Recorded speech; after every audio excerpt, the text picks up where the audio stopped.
fat down in a ribeye, but still I'd like it to come out mid-rare. You got a seasoning, right? Contraband, sir. Stop it. Come on. Do you sneak that across the border? Snuck across I-35 right into your kitchen, sir. Called The One. I've been working on this rub. I've had this rub for 25 years. All right? Have a whiff of that. Oh, man. Okay? What's in there? Can't tell you that. But we're going to literally rub these down. Give us Tell me what you think after you taste. But is it yours or is It's it mine. Is it the Yes. missus? No, it's mine. Seriously? It's mine. And it's not a thing that's on the market, Right. but my friends, I go down in the basement and make a wheelbarrow full every Christmas, and so I'm sending stuff out. I love that. It's fragrant. It's sort of, it's not citrusy, but it's vibrant. It's very, yeah. You see, I like to put a little bit oil on mine first. Put my rub Before? on there. Yeah. Even on a ribeye? Even on a Okay, ribeye. talk to me. Just to get that sort of moving a little bit faster, where it starts to sort of penetrate. That is lovely. Hey, question. What's your opinion on when to season a steak? Sometimes I do it right before, sometimes I do it the night before. I've had steaks that I forgot in the fridge and left in the lower crisper, and 4 days later, and they were the best steak I ever had. Good question. Honestly, you are fine seasoning that the night before. The longer you season it, the better. Right. There's no two ways about that. 100%. The longer, the better. I love that, by the way. That's lovely. Thank you. That's lovely. Thank you. I'm dying to know what's in there now.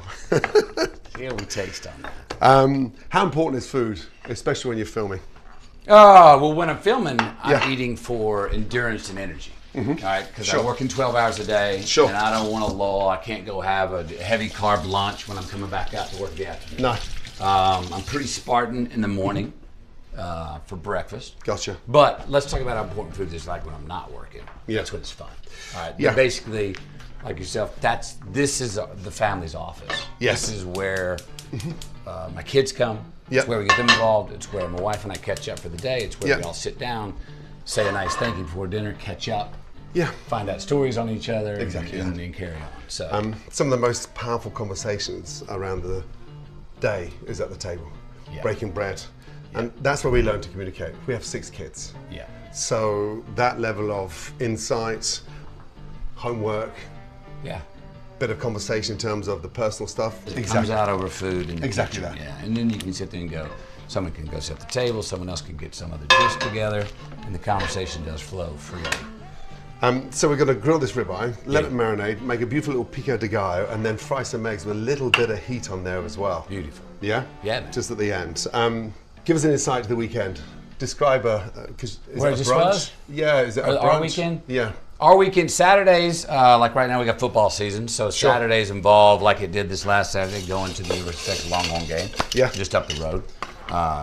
We did not get out with the victory on Saturday night, but that's all right. Sundays, we try not to schedule anything. Sundays is about family time. We will mosey through the day. We'll get up, we'll either watch or go to church at about 10:30, and then it is about trickle time. Let the day unfold, family hanging out. We don't even usually have anybody over. Usually that's just our family day, where you piddle.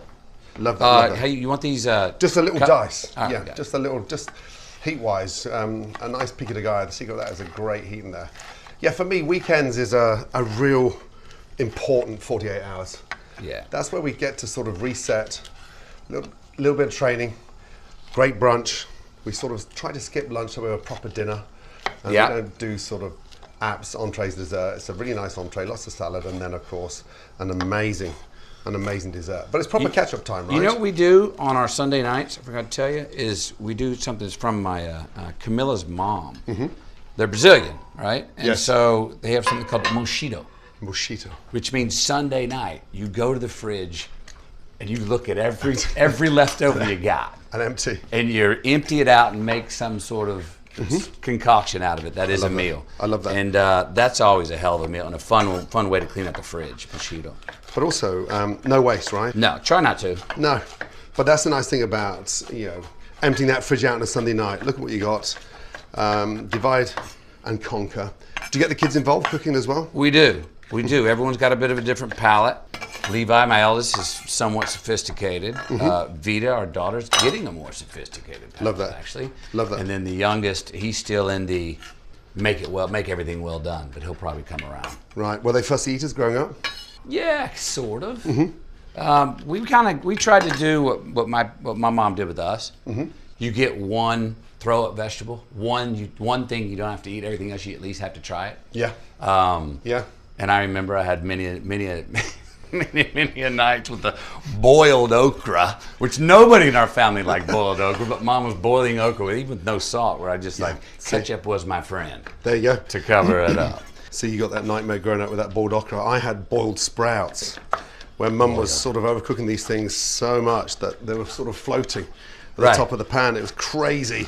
And the smell of boiled, I mean, Brussels sprouts are hard enough, right? Now, overcooked. Tell me though, how and when and who made the Brussels sprout revolution come back? Yeah. Nobody touched Brussels sprouts. Do you know what that is? I think that was LA, because they made it so trendy and very, very cool and very, very... Was it with Asian food? I think it was predominantly, yeah. Okay. But then